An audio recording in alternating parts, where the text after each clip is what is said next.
on Zoom all the way from Abuja. Ologun is live. He is a journalist, a civil rights activist, a social commentator. I'd like to say good morning to Ologun all the way from Abuja this morning. Good morning to you. Good morning, and thank you for having me. Apology. I know I had to wake you up in the middle of a very comfortable sleep. Please bear with me. All right, let's begin. Let me go back straight to some of the stories I had reeled out from the pages of the Punch newspaper for today. Looking at that headline that says the new service chiefs, 100 military generals may be retired. What do you make of if we have 100 generals retiring? Do we still have capable hands? Because for you to attain the general in the Nigerian army, it takes a lot. But now, if we're having 100 of them being said, look, thank you for your service, it's about that time you have to retire. Where do we still? Do you think we still have capable hands to lead the Nigerian army to a great extent in Nigeria? Well, of course, we have them in abundance, just like the balance is soldier go, soldier come. The barrack remains the same. When we use the word general, of course, I think it's important that we clarify the fact that not all of them are full generals, as the case may be. We have some of them as lieutenant generals, some of them as major generals, as the case may be. And it is the custom. The moment a service chief is being removed, anyone that were in the same class with him, they call it class in the military, anyone that were in the same class with him, or that are a step or a class above the class of the person appointed to head the army, the navy, or the case may be, all of them goes into the entire retirement. The same thing applies to the police. So it is understandable that a lot of senior officers in the Nigerian military across board, so the navy, the soldiers, the air force, and the rest of them, even the Nigerian police, is understandable. There are a lot of senior officers who have to give way because they cannot be in service while someone that is a class younger than theirs would be holding sway as the head of such very critical organ of government in the nation. So it is expected that once there is a shift, or once there is a weeding in the military hierarchy and the police hierarchy in the country, a lot of top senior officers will leave. But it's also expected that to open window of opportunity for promotion to the number of people that are coming behind. So as the 100 or more are leaving the service, those who are next to them in rank, every one of them automatically will wear the next rank, which means that's why I said soldier go, soldier come, and that remains the same. So as some people are leaving, some are also getting promotion to become generals, while some other people will be getting recruitment into the Nigerian army to fill the vacant positions and to ensure that we do not have shortfall in the number of military personnel that the country will be needing for protection. So it's not unexpected, and it's not an attempt to rubbish those who have gotten to the peak or the top of the echelon in the military. It's just a routine, which I'm sure that those generals that are being referred to will understand. All right, let's move on quickly because of time, and I needed to take a good rest there. Now, on the top strip of the Punch newspaper, there's this story that says, FG votes 24 billion naira for 10th National Assembly members' accommodation. Where were the accommodations used by the 9th Assembly members now that another set of billions of naira is being voted for this set of people? What do you make of that? It simply shows how unserious we are as a nation. Because I remember that in the early part of our democracy, 99 and what have you, we used to have what we call Apple quarters, where senators used to live in Abuja. Then I've had reasons to visit that place a number of times when I was working with one of such senators. But sometimes, before the end of the Obasanjo administration, the government decided to monetize all of these things. Their housing and some other things were monetized. So everyone that served in the 9th Assembly got their accommodation monetized and paid as part of their dues and emolument while they were there. So the same thing is being done to those who are coming into the 10th Assembly. That amount of money, as big as it is, by the time you break it down, I think maybe each of them will be getting about 4 or 5 million naira, as the case may be, for rent, which will be added to their other allowances. But I just say this, that I'm one of those who has clamored again and again that we do not need a National Assembly that is professional in nature. What we need to run in this country is a National Assembly, both the Senate and the House of Rep, people that have other things they are doing people who are professionals, people who only come around to come and debate on national issues. And when they come to sit maybe 2 times in a month or 3 times in a month, as the case may be, they are coming from their own homes. So for those 2, 3 days or 4 days, they are being lodged in an hotel, they do the service of the nation, and they go back to their different states to go and continue their private works. But in a situation whereby you have turned the National Assembly to professional job, senators have nothing else they are doing than being senators. House of Rep members have nothing else they are doing than being representatives of the people. And they feed fat on our national cake. That is what you have. You know, if you are bringing people from different parts of the country to Abuja to come and serve in the National Assembly, they are not going to live under the bridges. They are not going to live in churches or mosques, as the case may be. So it is natural that you provide accommodation for them. But we need to begin to move away from this kind of National Assembly that puts so much burden on our economy, and look for ways by which we can have a National Assembly where our members will be professionals in different fields of endeavor across different parts of the state and part of the country, and they only need to come together for a number of days in a month to take on national issues and get back to whatever they are doing. Now, because if this, I want us to stay a little bit on this story here. If this can just be for accommodation, then what about the official vehicles? Only God knows how much will now be budgeted, because I think it's so common whereby we have people go away with all the official vehicles, and when it's not the end of such an assembly, the assembly is continuing.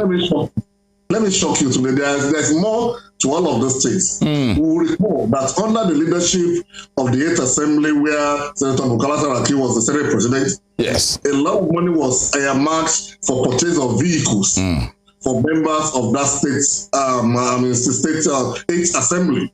I ask you, how many of your senators then, or till now, for those of them who are still in the Senate or the House, how many of them did you see with the so-called vehicle that the 8th Assembly under Bukola Saraki earmarked so much money for, and they even claimed that they paid to a contractor who was bringing them in bit by bit?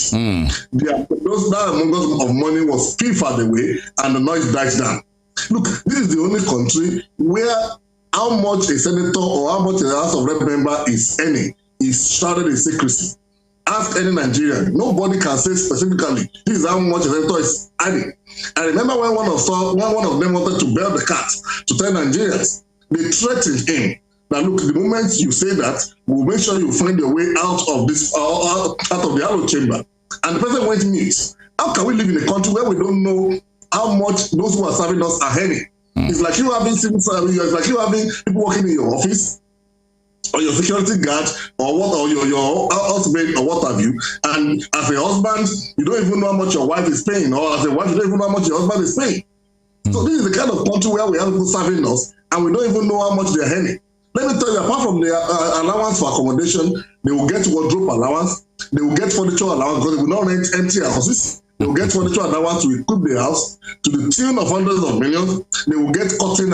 Is that bad? If you look at the document, you will see something as simple as cutting allowance. They pay them money for cutting. In the house, they will live.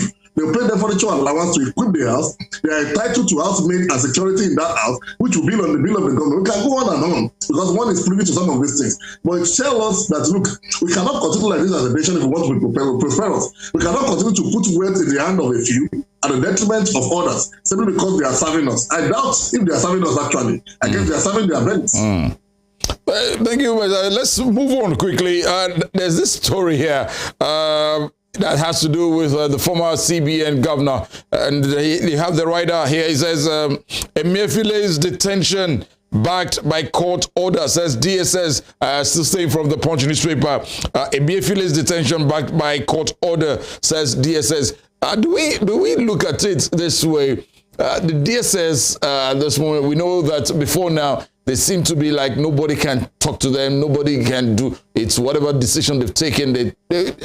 Well, hearing them come out as soon as possible to say, look, Mr. We are not just holding you down, but this is being backed by the court. Are we having a renewal because of a new administration at this point in time? That's why DSS is able to do what they're doing. Of course, when you have a new sheriff in town, his body languages and the kind of authority that comes from him guards what agencies of government do. I will take us back to the June 12 speech of the president. If there was something that stood out in that June 12 address to the nation, It is the fact that the president repeatedly promised us as Nigerians that he will abide by the rule of law. And if he has said that and is doing the same, so he is expected that all agencies of government under his watch will fall into line. And perhaps this is a new era where agents of government, organizations of government cannot afford to do things against the rule of law. If whatever shenanigans is associated with him, whatever agent Nigerians have against him, as fundamental human rights. And I'm sure the president must have discovered or must have noticed that Nigerians will cry foul. I'm one of the people that would have stood by him. Despite the fact that he's hated by Nigerians, if his fundamental human rights is trampled upon. So the DSS must have realized that this man has fundamental human rights under the law, protected by the law, and they have done the right thing by approaching the courts to seek the order of the courts to keep him. If I'm not mistaken, I think the court granted them 4 weeks to keep himself and Bawa, the former chairman of the DSS, for question. So if they have done that, acquiring a court order that legalizes their keeping him in detention for questioning, they have not done anything wrong. But if they have done otherwise, it will have been an infringement on the fundamental human rights. So I hope the agencies of government like the DSS will continue in this trend by not putting laws into their own power, but doing things the way it should be done legally, knowing that irrespective of whatever anyone has been accused of, they have fundamental human rights under the law. We just hope that will be done. Let's move on quickly. And lastly, from the pages of Punch newspaper, PDP holds reconciliation parley. Wike, others absent. What do you where do you see the PDP in the nearest future? Do they still stand that as a strong opposition to other parts, to the ruling party in Nigeria today? That the opposition at all is what I doubt. Not enough talk of base. Opposition. The PDP does not need rally at this time. What they need is proper surgery. If that party must be anything to reckon with, if that party must be anything to take serious, they need to go back to the drawing board. They have been taught how to play politics. They have been taught how to allow party supremacy to reign supreme by the other party. So it is high time they go back and discipline those who need to be disciplined among themselves. I doubt if I would be comfortable with calling a Wike a member of the PDP, or Makinde for your state a member of the PDP. So if they are registered member of the PDP and they have not switched camp to the other party, and you are calling it a reconciliation parley, and these individuals are absent, and then maybe you should be looking in the direction of discipline and not parley. But for me, in the nearest future, I doubt if the PDP is looking like a party that can get its house together. They are not looking like, because there's been a party without discipline, a party without order over time. But I want to say this, that necessarily PDP does not have to be an opposition if they chose not to be one. There are Nigerians and civil society organizations and individuals who will put the government on its toe, knowing that the PDP has failed in their duty as an opposition. Mr. Ologun, let's go. Let's move together to the to this day newspaper. I have a couple of stories here from the pages of this day newspaper.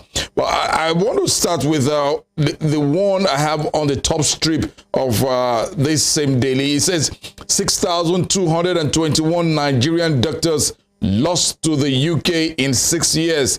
International College of Surgeons reveals. What do you make of? If we have 6,221 Nigerian doctors still in this country, and if the health system is far better than what had made this set of people leave the shores of Nigeria, don't you think we'll have a better health system and well-groomed and well-trained doctors? But losing 6,000 plus, what does this mean for the health sector in Nigeria? Well, this will sound strange to a lot of people, and it might not be what people are expecting to hear. But when people mention figures like this, the first question I ask is, what's the aggregate? So if we have lost 1,000 plus to the UK and other countries, the question is, what is the total number of doctors that we even have in the country in the first place? If we have 100,000 doctors and we have lost 6,000, to other countries, if you put that on the aggregate, we've lost less than 1% or thereabouts for the total number of doctors we have. So the figures is not scary to me if you put it on aggregate. And number two, you cannot ask people not to go to where their lives will be better. Everybody wants to live a standard life. Everybody wants to live a life that can be commensurate to his efforts. Yes. Unfortunately, Nigeria of today is not one of such countries where your efforts can be commensurate to what it comes in for you. So I want hope, and it's just an hope, that the regime of President Bola Tinubu will be different in such a way that it will put so much attention on the health sector, and not just put attention on the health sector, but put more attention on training of doctors, nurses, and other medical personnel that the country will be needing. It's only when we do that we can hope. If anybody is thinking that this 6,000 plus will come back home, they are mistaken. Because these are individuals that are probably out there, that other life over there, and they are raising families. And these are countries that are even still needing more. So what we need to be doing is to make those countries less attractive to our medical personnel and not try to get them back. Even if we are going to get them back, I doubt we can get up to 100 or 200 back from among those 6,000. But what the administration needs to do now is to make our health sector so interesting, so enticing, by ensuring that we have facilities that are up to standard, by ensuring that our teaching facilities in School of Nursing, in doctor, and where they offer medicine and other courses like physiotherapy and the likes, are such that the best is being given out, the best is being dashed out as training. And by the time they graduate, their life is made better, commensurate to what service they are offering. It's only in this case that we can forestall losing more and not necessarily looking at getting those that we have lost back.